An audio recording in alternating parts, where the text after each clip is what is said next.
Hi, my name is Dimma and this is the Braced Up channel where I'm journaling my career experiences and my learning journey. A journey which has now led me into the world of data and cybersecurity.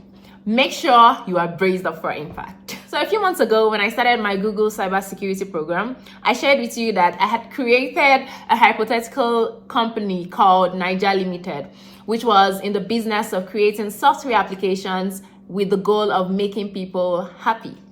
So Google says I have grown now. I have learned enough to conduct a security audit for Niger Limited. I'm going to take you along with me on this security audit because, again, Google says I should document it on my portfolio. So I have it here on my desktop. And I'm going to be sharing with you as I go along. Since you will be supporting me on the security audit, it makes sense for me to give you a brief overview of what it involves and what are the key steps.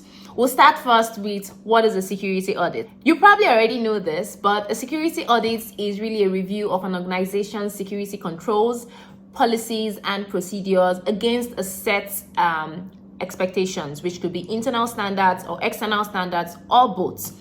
Now, there are generally two types of security audits, internal and external. For the purpose of this security audit, take note that I am conducting an internal audit for Niger Limited. Generally, internal security audits are used to ensure that to improve an organization's security posture and ensure compliance to internal or external standards. There are 5 elements to conducting an internal audit. The first one is establishing the scope and goals of the audit. The second one is conducting a risk assessment.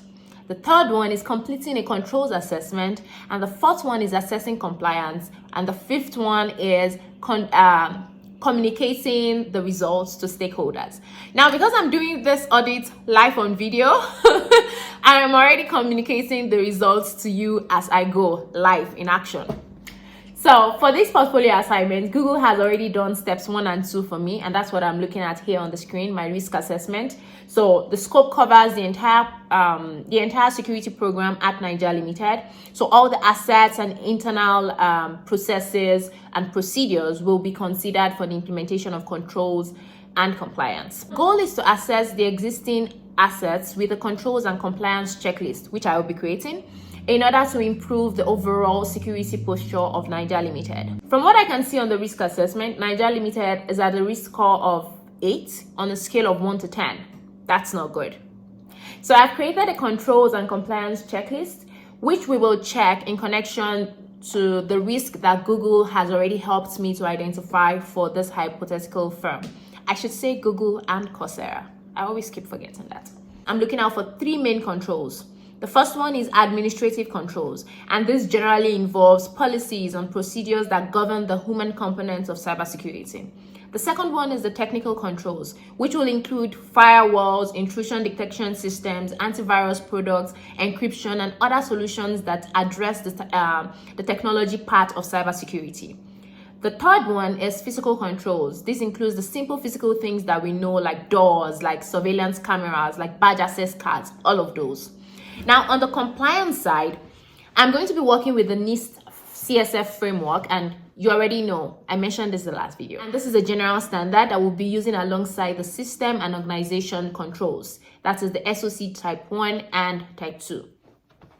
Now, this is a card payments firm, so they accept card payments. And for that reason, I'm also going to be considering the payment card industry data security standards, which I will be referring to going forward as PCI DSS. And then we'll be looking at GDPR because Niger Limited has clients in Europe, and GDPR is the General Data Protection Regulation. So I'm looking at this risk assessment now, and my goodness, Niger Limited really needs to step up their security game. They have not properly identified and classified their assets, so they can't apply the rule of separation of duties. Because I mean, which assets will you assign to people when you don't even know the categories of your assets that are available? That's a red flag for their GDPR non-compliance, and In fact, SOC also, because they are required to properly classify and inventorize data, and SOC requires them to requires user access policies to be established. Both of them, that's a fail. So next point here, it says all employees have access to internally stored data and may be able to access cardholder data and customers' personal identifiable information. Whew. How did they forget the principle of least privileged access? So really what this means is if any of the employees are broke, they're just feeling funny, they can literally just go in and use any of the client's card information. That's both an SOC and a PCI DSS non-compliance right there. This is bad.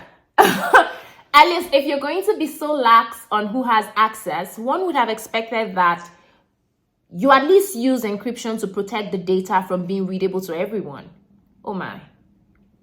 This is a disaster waiting to happen. You already know that GDPR likes data to be kept private and secured. So at every point in this risk assessment, there's the fact that you're failing the controls checklist, but you're also failing the compliance checklist. It's bad all around. And you know what? They don't even have a disaster recovery plan and no backups. So really, once this disaster that we can foresee happens, Nigeria Limited is probably going to bite the dust. To be fair to them though, they have a plan to notify the EU customers within 72 hours if there is a security breach, and have developed privacy policies, procedures, and processes to document and maintain data. So maybe GDPR may be smiling at them. At least they have something. Aha, finally something to give them kudos for. So the IT department has ensured availability and integrated controls to ensure data integrity. So as far as the CIA triad goes, while they are failing woefully on the confidentiality part, they seem to be fairly okay on the integrity and availability controls. Okay. Now for technical controls, they have a firewall and an antivirus software installed, both of which are monitored regularly by the IT department. Okay, well done IT team. You need to improve by getting an intrusion detection system though, but doing okay. And they need to create a regular schedule for the monitoring and maintenance of their legacy systems. So they have a lot of manual things going on right now. Planning. Let's see how they're doing as far as administrative controls on password policy and management. Not good. So yes, they have a password policy, but it is not compliant to the password policy standards. And they don't have a centralized password management system. So if you forget your password and you need to recover or reset it, prepare. That is downtime knocking at your door. Again, that's another PCI DSS failure in there. Okay, looking at their physical controls, I am not even a bit surprised. I mean, being a Nigeria company, they already know that they should not play with sufficient locks and CCTV. So they have that. They are doing well on fire detection and prevention systems too. So at least something to give them kudos for. Well, this was a ride. But now you're probably thinking that Nigeria Limited has so much work to do. And indeed they do. I've shared recommendations on what they need to do across each of the areas where they have gaps. And I hope you took note of it. I hope it reminds you of some of the things that you already know on security controls and compliance standards. If you did, please let me know in the comment section and let's talk about it. I mean, if you didn't even already know it before and it's something new that you found out about, like this needs to be in place, please do let me know. Doing this was fun and it made me feel like I was doing an actual security audit. Nigeria Limited really needs to fix up for real, because by my next assignment, I would have learned even more. And maybe Google is going to assign me to go help them fix up their security issues. Who knows? I hope you enjoyed watching this video as much as I enjoyed making it. And I hope to see you at my next video. See you.